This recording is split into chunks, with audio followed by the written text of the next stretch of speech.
introduce our headline speaker, Rahma Javed, who's the Director of Engineering at Deliveroo.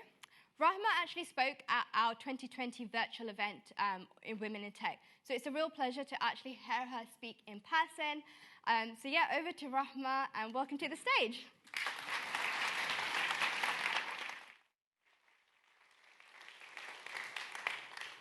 Cool. So, assalamu alaikum, everyone. My name is Rahma, and today I want to talk to you about the importance of scaling and why it's actually really crucial for any startup in any phase.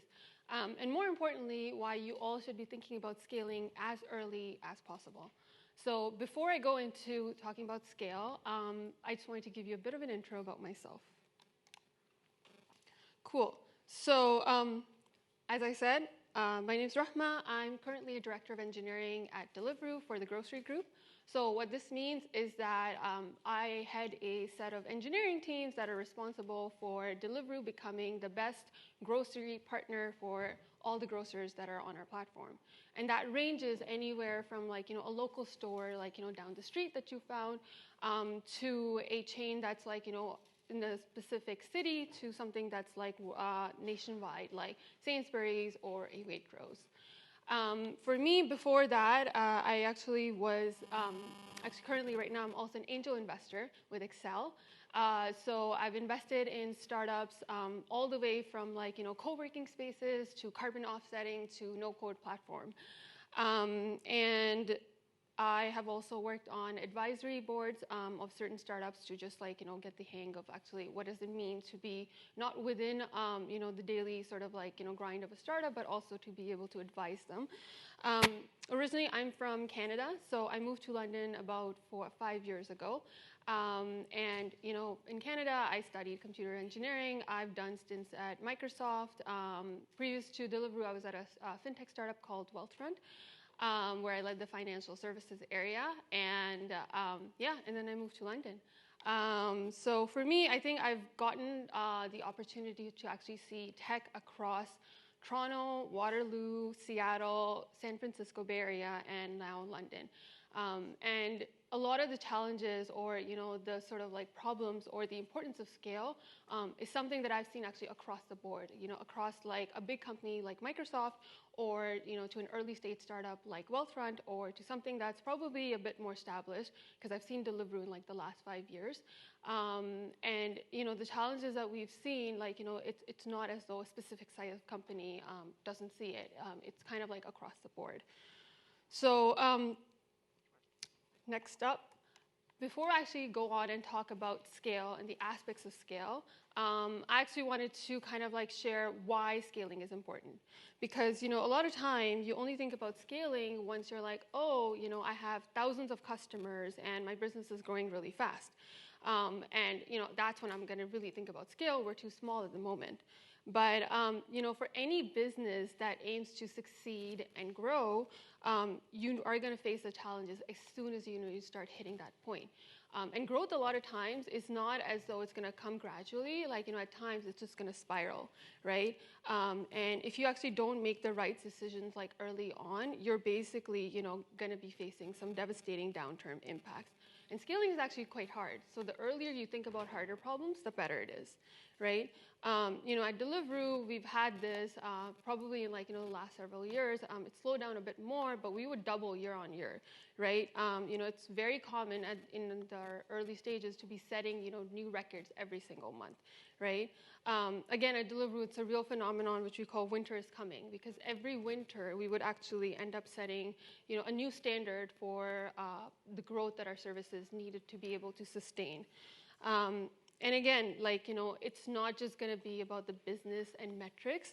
There's actually a lot of impact that you're going to see on your own customers, right? A lot of customers will face emotional annoyance if, for example, they're not getting a consistently good service. Or, you're a new customer might not come back to you, right? You might lose them to Uber Eats or Just Eats or whatever else is out there because of the fact that this was their first time using your service and your service didn't actually perform as effectively as it could. So what's an impact of a bad choice? So again, at Deliveroo, we've seen anecdotally in the past that a lot of times we would actually make headlines if ever we actually face downtimes. And most of this actually ties back to not being able to scale well. It wasn't like, oh, Deliveroo's missing this one feature or the other feature. No, it was like, oh my God, the entire service is down. You know, at one of our Christmas parties, like, you know, the CTO and the whole tech team was not even able to enjoy the party because orders weren't actually going through. So it was just like, okay, guys, like, you know, the rest of the business can maybe party and enjoy, but you guys can't because you need to get the service back up, right? And again, frankly, like, you know, articles like these or whatever else happens, like, you know, it's actually just very embarrassing, right? And it's just a lot of just early choices or the lack of good choices or bad choices you might have made that have a lot of devastating sort of like, you know, downstream impacts. And the other thing with scaling is that, you know, in terms of like the emotional stuff, like it actually also has an impact on the confidence of your organization, right? You actually end up burning through millions of dollars just to keep your head above the water, right? You know, bad scaling is going to mean that you're going to pour millions into AWS cost, right? A lot of your servers are now, or services are now going to be all running on extra large servers, which again is very costly from an infrastructure perspective. And all the money you could have potentially saved had you actually just thought about designing it well in the first place. And again, this might get like a bit technical and nitty-gritty, but anyone who's done a database column update can actually tell you how annoying it is to change just one column type, you know, just change it from an int to a big int, right? On a system that is actually serving like thousands of customers. There can be no downtime on that system. It's a very trivial change to make in theory, but if you have to do that on a live system, it's extremely complicated. And again, we've done that at Deliveroo as well too. We ran out of ints. And the other thing is like, for a lot of the services that you're gonna have, there's no concept of downtime, right? Like if it's midnight in London, it's gonna be like, you know, morning or peak time somewhere else in the world, right? Like, you know, whether that's like all the way on the other side, like Australia or Dubai, right? And more importantly, the other thing is that for any startup that's, you know, not IPO'd, funding is a major part of it for its growth. And with a lot of this stuff, like, you know, a lot of times you are going to be involved in fundraising. And when you're there, like the fundraisers or the investors don't actually care about like, oh, can you scale your system like well and fast, right? It actually just, to them, what actually really matters is whether or not you can actually delight your customers and attract new customers and grow your business, right? So keeping your system up and running, no one's going to care about that. Like that's something that you need to make sure, because the moment it is not there up and running, people are going to complain, but no one's going to laud you to go like, oh my God, that's so great, your service is still running, right? So again, now that I've hopefully established the importance of scale, I actually wanted to start talking about the different aspects and what elements of scale can we actually even focus on, right? Because again, it goes beyond just like the code that you write or the architecture that you write. There's scale that's there on like many different levels. So first off, you actually want to hire well, right? You want to hire good quality senior talent, right? You need to have like sort of almost like strong architects who can actually, you know, be the technical leaders of your system and effectively set the technical foundations, right? You know, the same thing actually also goes for like finding good product leaders. I'm an engineer myself, so I focus a lot of stock around engineering, but this translates to sort of like all aspects of tech, right? You need to, from a product perspective, you need to have the right set of leaders who are going to be able to set a vision and a strategy.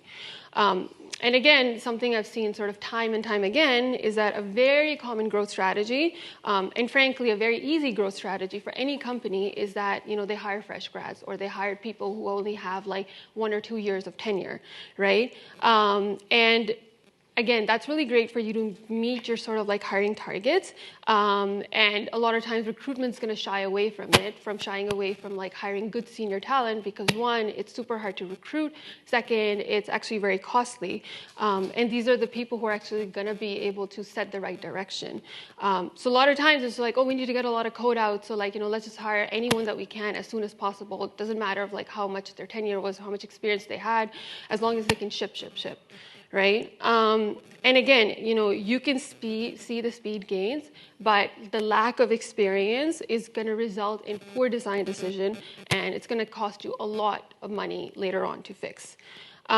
And with the experience that you might have, like put in place, you need to make sure that there's oversight, right? Like there's oversight in the patterns of the code. There's oversight in how you build, test, and deploy architecture.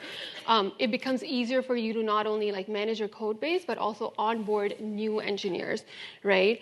And for engineers to actually become more fluid, right? So it doesn't feel like, oh, this one team has its own territory and own set of services. Again, at Deliveroo, at one point, I think we had like 5 different like coding languages. There was Rust, there was Ruby, there was Go, there was like, Java, like everything kind of like thrown, because every person who came in is like, well, I have experience with this language, so my service is going to be written in this language, right? And there's no one speaking a consistent language. And like, even the challenges that you face in like Java versus Python versus, on like with Rust, like there are different challenges, right? So you need to actually have experts to be able to go like, okay, right, this is what the standard's going to be. It's not like you have one person who has some level of experience in one language and now they're just going to run away with it. Even consolidating languages later on, like it becomes a lot of a challenge, because what are you going to do? Rewrite your entire service in like from Rust to Go? Because, and again, we've done that. From Ruby to Go, we've done a ton of them. And it's just like a waste of time, because again, people are like, I care about how fast your business is growing. I care about the products that you're offering to your clients. Whether or not underlying system works or not, like, that's your problem. You guys should figure that out. So yeah, and the other thing is, on the technical side, the other thing you also want to ensure is that there's a cascade of talent that you have, right? Like you need to be able to sit down and go like, okay, if I have this very senior engineer, should they be sitting and onboarding all these like sort of like junior engineers, or should they be like focused on working with someone who's more mid-level, right? And it's also about like, what level of seniority you have, not in your entire organization as you add it up, but on a team level, right? Can this team actually effectively deliver what it needs to deliver, right? Again, sometimes you can also have very like skewed of talent where like all the seniors just want to work together, and a lot of times they'll just go on the platform and infrastructure team. And a lot of the product or the client-facing teams have some of the very junior engineers, and that's where you're going to face a lot of the challenges, right? And again, just remember, each of your teams are going to be the building blocks of your larger organization. So in terms of the startups that I've been at and what I've seen, where I've seen it done well, like I've seen it done really well at Wealthfront from a hiring perspective, from a technical perspective, and also from a management perspective. I've also been at other organizations where it was not done really well, right? People or recruitment hired a ton of engineers, and then they're like, okay, right, yeah, now this is getting a bit hard to manage. We have a team of just 20 engineers. We actually forgot to hire their managers.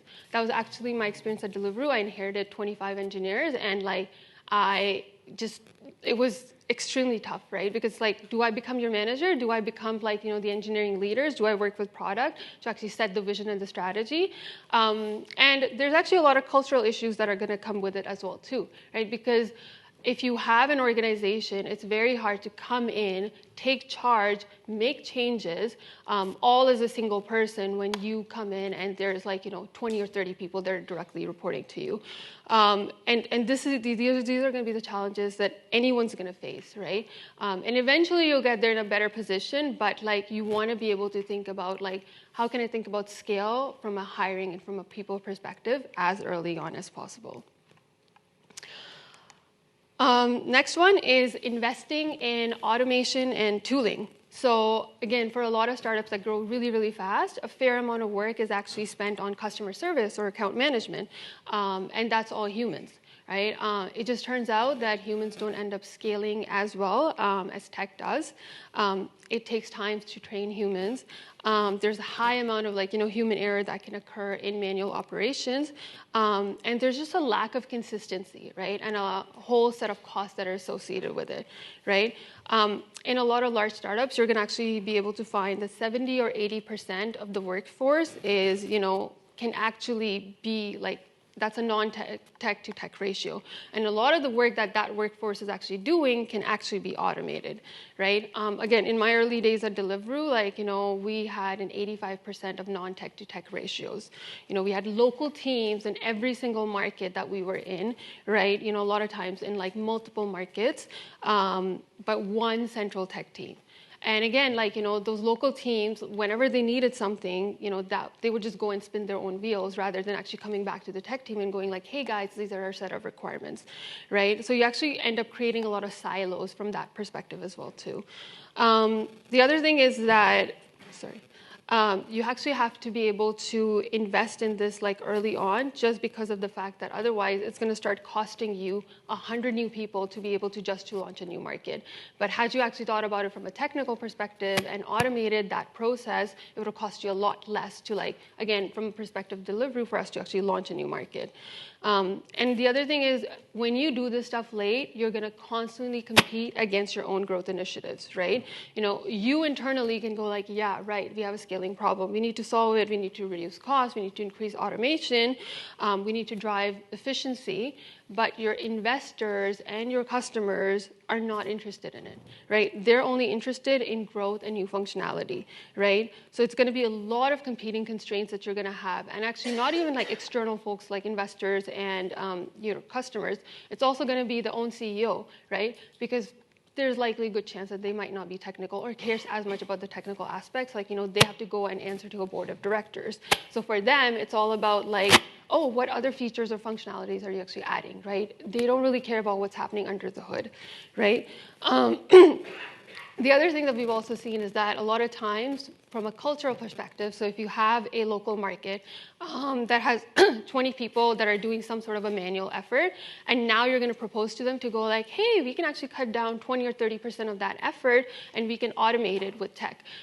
There's going to be a very strong pushback. And even if you do like part of their job for them, it's not like they're going to be like, okay, cool, now I can reduce 20% of my staff force. They'd be like, no, I think I can find something else for them to do, right? So there's, again, like, coming a lot of times from a very tech perspective, there's a lot of like cultural biases and cultural challenges that you're going to have to overcome.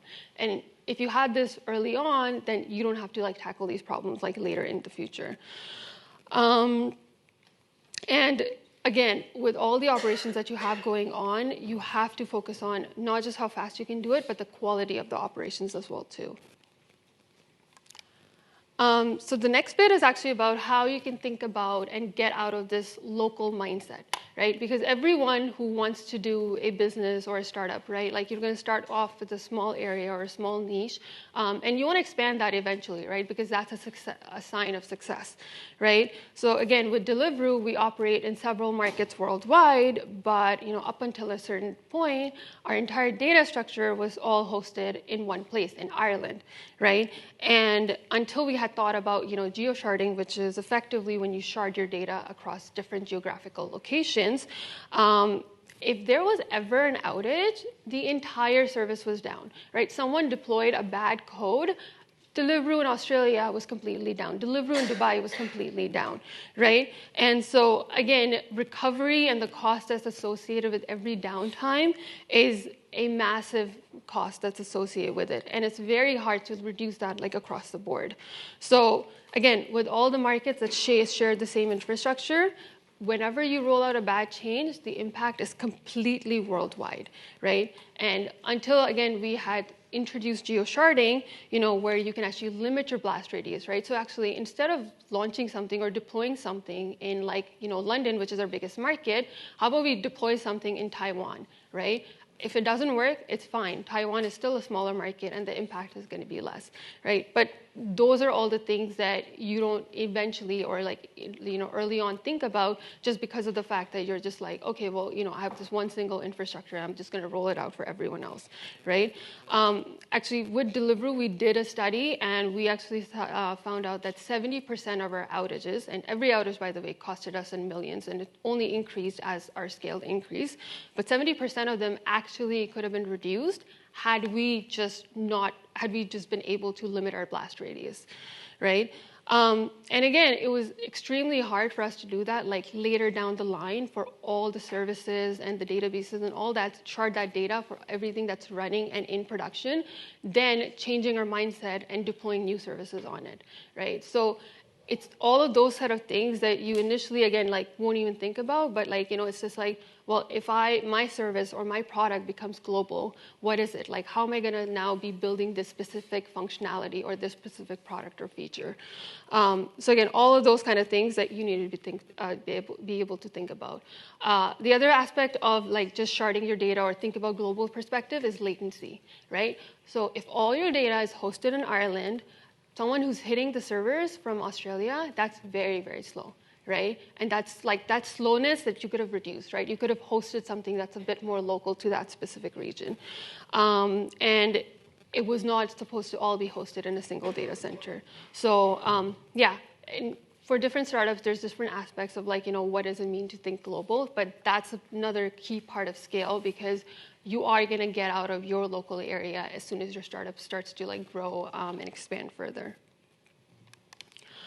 Okay, so next up is documentation, which I'm sure a lot of engineers, and my younger self included, probably find very tedious, right? Because who really needs documentation? It's very important for me to be able to write whatever's in my head and write that into code, and code should speak the truth, which is very true.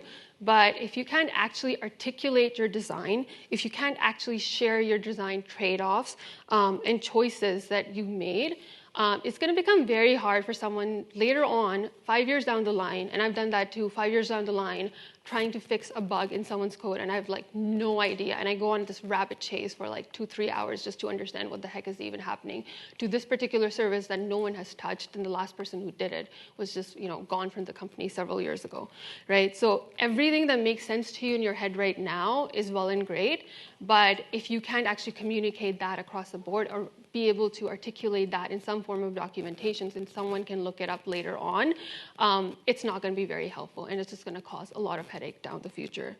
And again, it sounds very tedious and annoying in the moment, but effective communication is really the key to actually getting your thoughts across.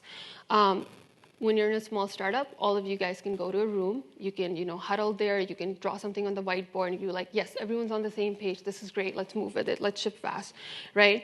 But you need to be able to not only share your design choices, you need to be able to tell your story, and you need to be able to gather feedback. Documentation is also really good when you actually want to gather feedback from different parts across the business, because maybe you've made a certain amount of choice that like doesn't make sense with this other part of the service.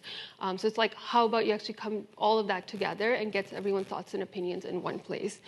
And the other thing is, in a very sort of post-COVID world, and with tech this was already happening for like, budget cuts or like low cost, but like a lot of times your tech team is not going to be in the same place, right? Like it's very, very common for, and Deliveroo again itself, right? We've tried opening offices multiple places, like the more current one is in India, but you're going to have like part of your tech team in different geographical locations, right? So how do you guys all speak the same language? Like how do you know what someone is doing in London to what someone is doing in another completely different location? So that's sort of like all the reasons why you need to be able to think about in terms of like how do you actually consolidate your thoughts. And again, this has become a lot more crucial since COVID, since remote working has just become a lot more common, and like people are no longer in the same office space. And again, actually, if you don't do that, you will find yourself, that's at 2 a.m. At Deliveroo.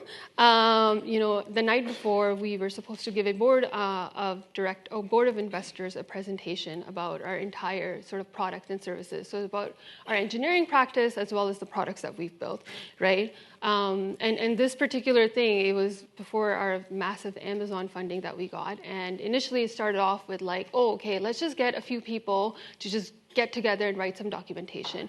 And because it was such a mystery or such a puzzle, I think by the end of it, like 90% of the tech team actually knew about it. So the exclusive group just became super inclusive. I think the only exclusive group that remained at the end of it was the people who didn't know about it. But we literally had to pull together an entire set of like, 300-400 people to put together the documentation that is going to describe what the heck do our services even do? How do they even talk to each other, right? And again, it's just like things of like, well, isn't documentation something that I just need internally? No, it's when you are in a startup, when you're talking about what you've built, when you're trying to convince, a board of investors, like you need to be able to think and you need to be able to like tell them your story. And again, this is all good context for anyone who's actually even joining new into your team, right? To understand, like, okay, what set of services does my particular team own? Like, what does it work on? How did it come to be where it is, right? And I have no idea why I look so happy at 2 a.m. working there. Okay, cool. Next one is data, right? Data is about making sure you're instrumenting the right set of metrics. You're feeding that into a consistent data source that is scalable, uniform, safe, and actionable, right? If you actually don't think about having a consistent data platform, pretty soon you're going to have data that feeds into your BI analytics pipeline, another one that you expose to your customers, through some sort of an API or a dashboard, another one where you use internally to make your own product decisions, another one that you actually use for you to be able to make sure that, is my service down, is it not down, is it up, is it healthy, another one for a set of executives, to actually make the decisions of the direction of the company, and another one where, like, your local account management teams has their own data and they're pulling and writing their own, like, Python code.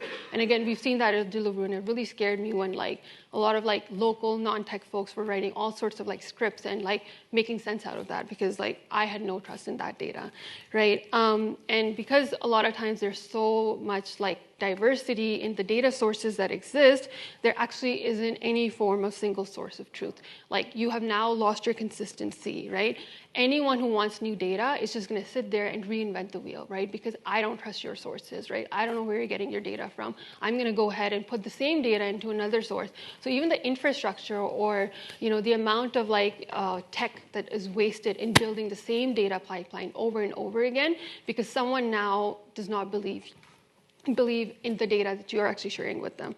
And at some point, you just end up reinventing the wheel over and over again.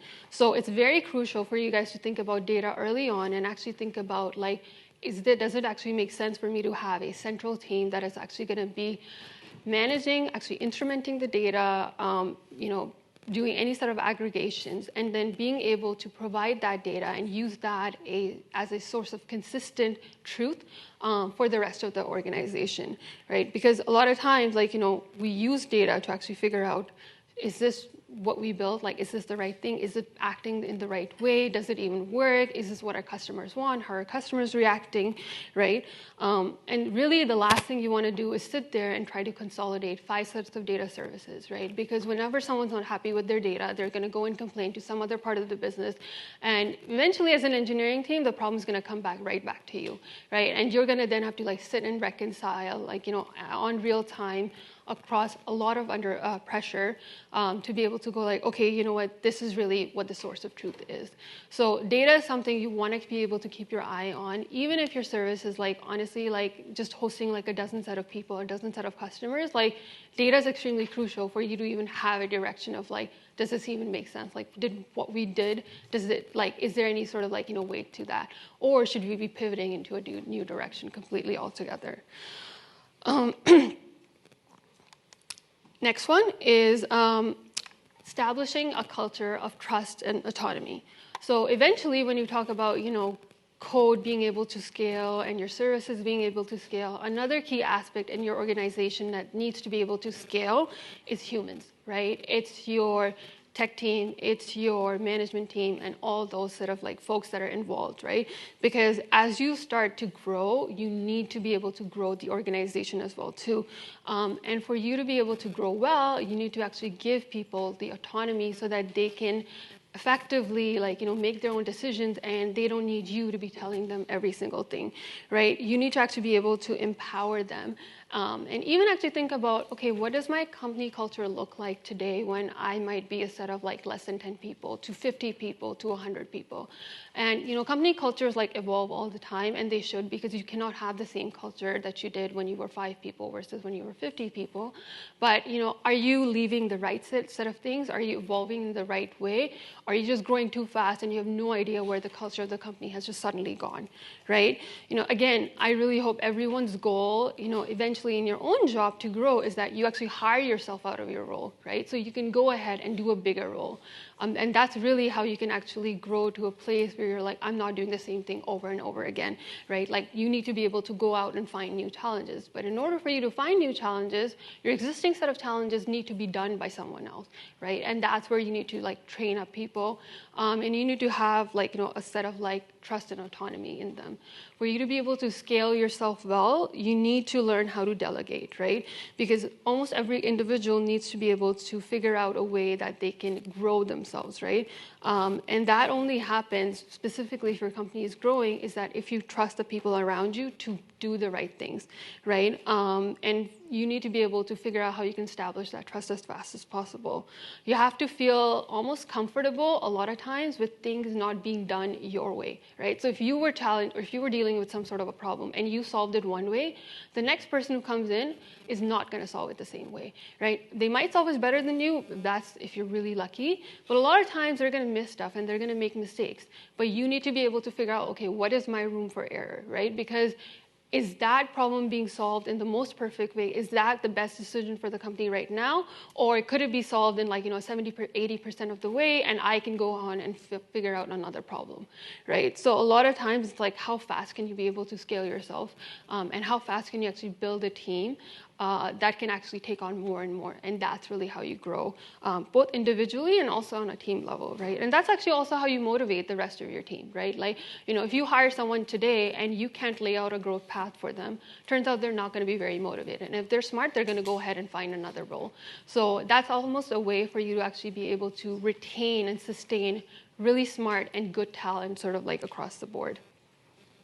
The other part of this is also to eventually let go, right? So, you're going to have like certain things, which is like, I've worked on certain products, which I'm like, oh, sorry. I worked on certain products where I'm like, okay, this is my absolute baby. I can't let anyone touch this, right? And if everyone does, like, I need to be able to have like extra vigilance in any code that's written and making sure things are all right.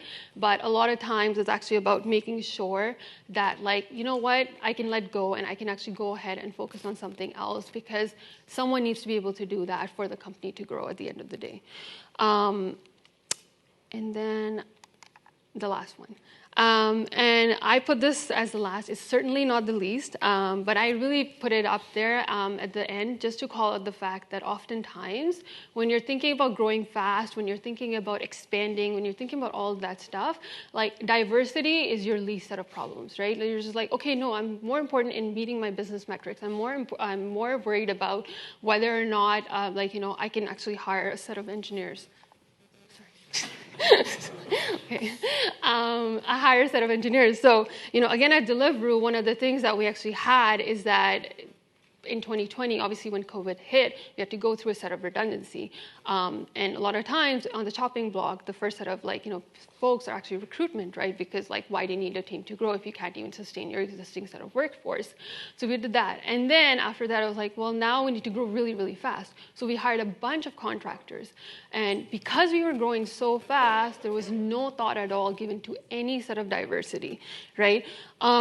So first off, just to share, obviously, why diversity is important, and I don't think I really need to convince people in this room.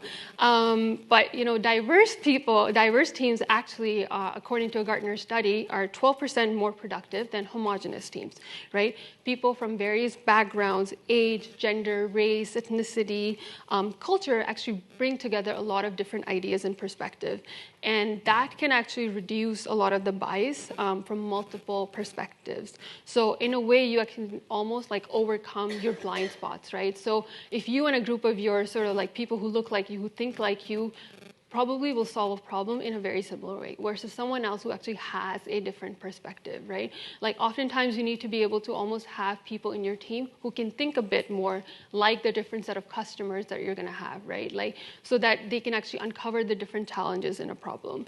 So, just like other elements that we've discussed, introducing diversity later on in an organization, it's actually very hard, right? Because if your organization isn't diverse, or like, you're thinking about that early on, as you grow, it's not going to magically happen. Like a lot of times diversity is actually lost along the way rather than, picked up along the way.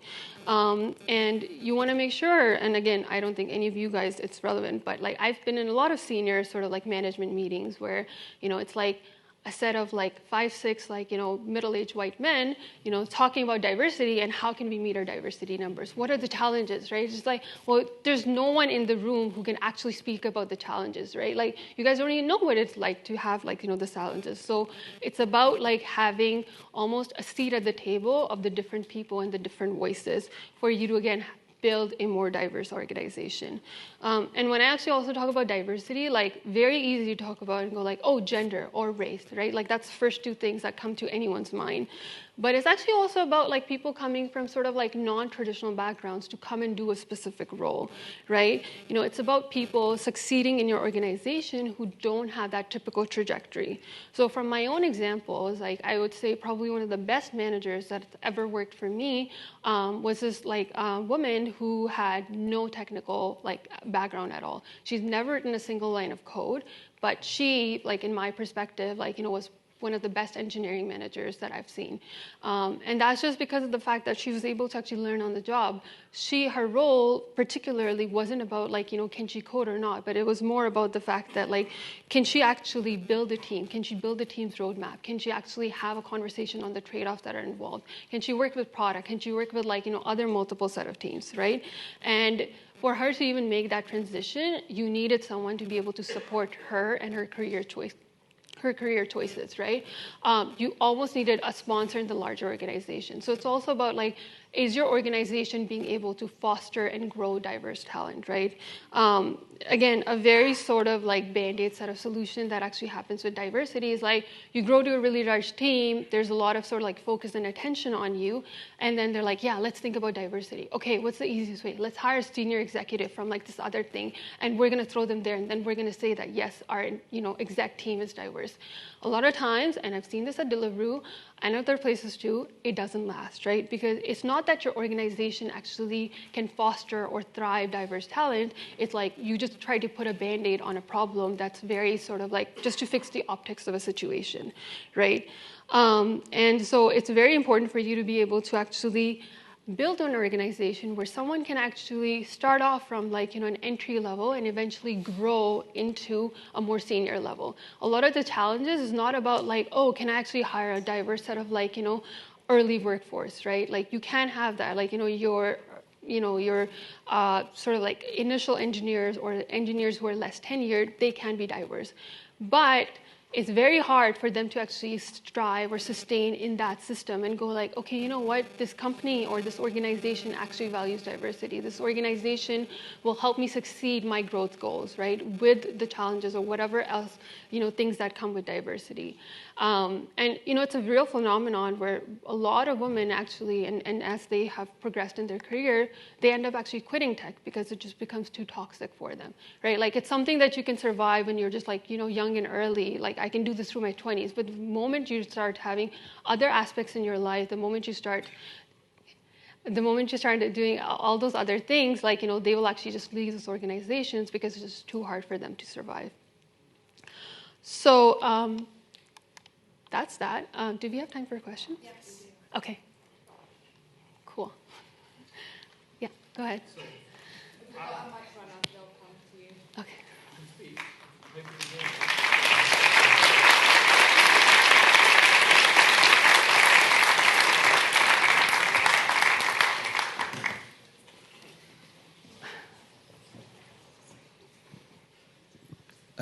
Great presentation, by the way. Really enjoyed your conversation and presentation. A lot of the things that you're talking about are things that are, in my role, is around risk. So for me, it's about scenario testing. It's about audits, reviews, looking at processes. So, for example, if you've got a key performance indicator, how are you doing it? Are you testing it? So you're talking about different languages being used. Are you setting up for failure because of the situation? So these conversations that people are having should we have more kind of conversations about, okay, if we do scale up, what is the risk impact? Because everyone talks about a business plan, but they don't really talk about risks. So, you know, I'm not pushing myself here, but essentially my job is to basically call people out. So it's to say, okay, in this worst case scenario, what do you have to be consistent, right? So you talk about data centers and have this geo sharding, whatever, new term, never heard of it. But I love to kind of like take that through my you know, work as well. But in businesses today, if they're looking to scale up, should they be focusing on other aspects? So like you say, about risk management and things like that. Yeah, for sure. And again, I think a lot of maybe my presentation was very sort of like tech or like, you know, engineering focused, because that's been my background and experience. But I think scaling has an impact across the board, right? So like you said, like even in terms of like the audits that you do, right? And a lot of times that's actually tied to the engineering practices themselves. So I've seen that less at Deliveroo, but more at like Wealthfront, the previous sort of like fintech startups. But again, after you grow to a certain size, like, you know, having the right set of processes or for even audits to happen, because a lot of that data actually comes from tech, right? So, okay, we might not be audited today, but if we are going to be audited tomorrow, or what is that risk factor that's associated with it, right? And what is the risk that's going to run if we can't actually produce the right set of documents for our customers? So yeah, it needs to actually happen on sort of like every level. And so again, you don't have to be in engineering, you don't have to be in tech to think about scale. Like scale is also about like if your team or whatever you're responsible for, whether it's from a legal perspective or, you know, whether that's from an accounts perspective, how will that be able to grow when your company grows like a lot more significantly? You might be able to do a lot of things manually today, but is that the way to go, like, you know, when you're like 10x or like, you know, 20x the size? So just a quick one. We have time for about 2 more questions, so do keep your hands up just so our runners can line themselves up. So yeah, go for it. And then the second runner as well, wherever they are.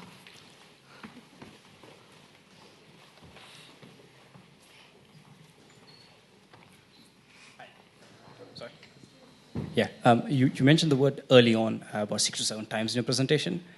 What's the definition of early on? Like if you look at a seed startup versus a company size of Series D, right? When should they kind of, what's the best time for them to kind of start thinking of scale? Because scale is expensive, right, when you start thinking of all this. Totally. I mean, I think the thing is, like, when I talk about early on, like, I mean when you start to actually have some sort of a product market fit, right? Like, you know, when you're just testing and toying with your ideas, like, you know, maybe at that point, like, if you're not even sure this product is going to stick with the customers, it doesn't make sense for you to go like, okay, how are we going to become a global brand? Because there's a good chance you might not, right? So you want to be able to go like, okay, now we're finally starting to get a good product market fit. Now we're starting to see like customers and repeat customers.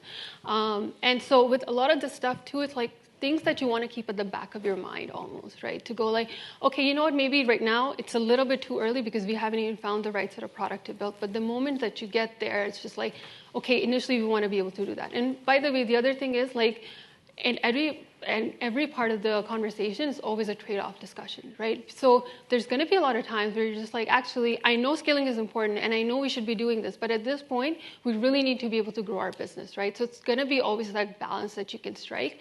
And, you know, you yourself who are in that situation can make the right call. But the only sort of like, you know, key point to take away from this is just don't ever just think about that, oh, scaling is only going to happen when we've grown massively, right? Like scaling is something that the earlier you're able to think about that, the earlier business allows you to be able to think about that, you want to be able to invest in it. So. Well, that was a fantastic presentation. You talked a lot about talent and managing culture and onboarding. We're a recruitment company, so we work with small companies and we see the challenges that they have. But you've worked at a startup and you worked at a huge giant. So are they just two completely different animals, or are there lessons from Deliveroo that you can take to a startup when it comes to scaling?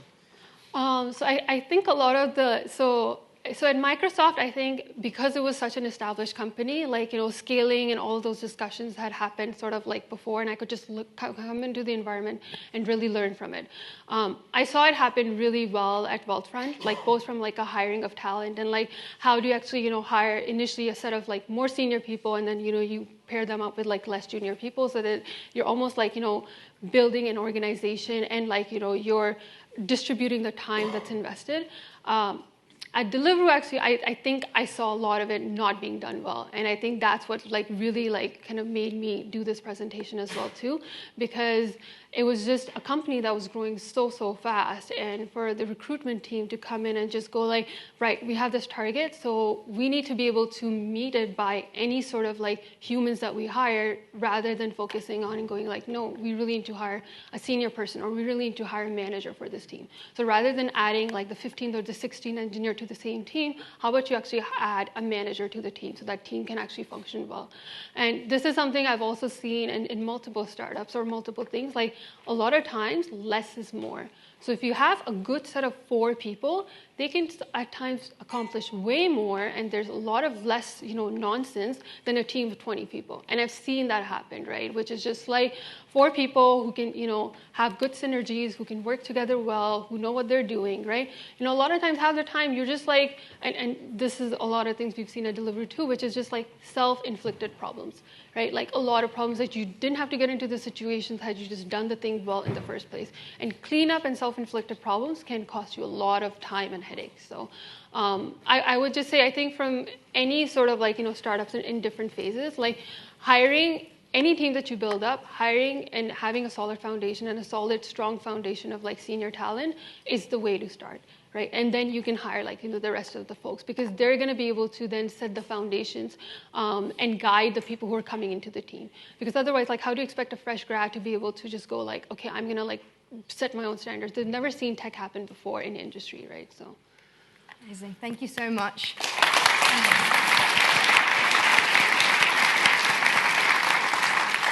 I'm sorry, I know someone else had a question, but we do want to try stick to time. Thank you so much, Rahma, for that amazing, insightful chat and talk. And just, it's just incredible to kind of just hear about kind of your learnings.